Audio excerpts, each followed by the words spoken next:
SSC ২৬। তো আজকে আমরা সাধারণ গণিতের একাদশ অধ্যায় বীজগাণিতিক অনুপাত এবং সমানুপাত থেকে তোমাদেরকে কিছু গুরুত্বপূর্ণ টপিকের কথা বলে দেওয়ার জন্য ভিডিওটা বানাচ্ছি। তো আজকের ভিডিওতে আমরা যে টপিক গুলো বলছি এগুলো তোমার পড়াশোনা অর্থাৎ তুমি যে প্রস্তুতি নিবে সেই প্রস্তুতির ক্ষেত্রে সবচেয়ে টপ লিস্টে রাখবা।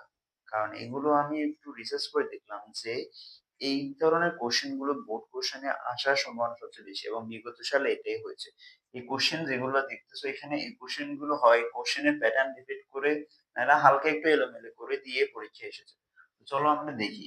তো ফার্স্ট অফ অল যে কোশ্চেনটা সেটা হচ্ছে n equal √2 n by y minus 1 হলে n সমান এটা প্রমাণ করতে হবে।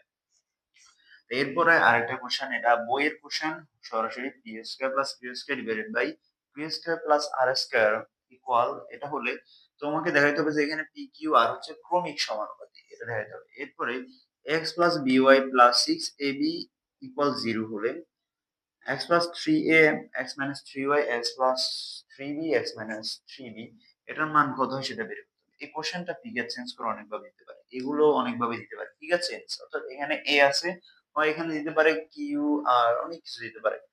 এরপর একটা কোশ্চেন দেখো, একটা জমির ক্ষেত্রফল দেওয়া আছে, তারপর বলছে ওই জমির দৈর্ঘ্য এবং প্রস্থের সঙ্গে অপর একটা জমির দৈর্ঘ্য প্রস্থের অনুপাত 4:3 এবং 3:2।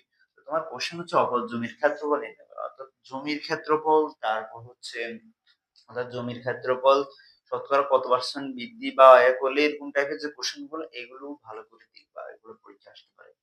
এরপর হচ্ছে P equal 4x plus 3x Q equal √4 - 3x হলে a প্লাস পি এটা হচ্ছে এরকম। তারপর হচ্ছে a plus P plus Q by P minus Q হলে প্রমাণ করে যে x equal a by 3 a plus 3। এরপরে এল এম এন ও টি ক্রমিক সমানুপাতিক হলে এটা প্রমাণ করতে হবে। এটা ইকুয়াল এটা হয়, এটা প্রমাণ করতে হবে। এরপর পি ইকুয়াল যদি এটা হয় তাহলে তোমাকে দেখাইতে হবে P square plus minus P square Y minus 3 px plus Y equal 0।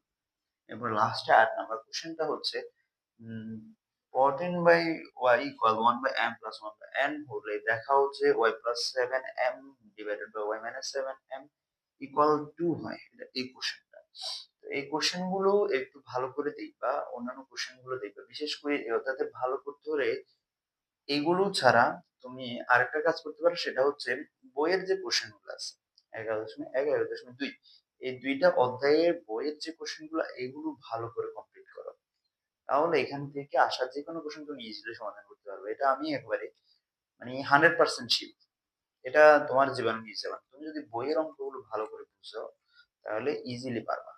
ঠিক আছে? তো সবার জন্য শুভকামনা রইলো। ভালো করে পড়াশোনা করো, মনোযোগ দিয়ে পড়াশোনা করো, সময় নষ্ট করিও না। ধন্যবাদ সবাইকে।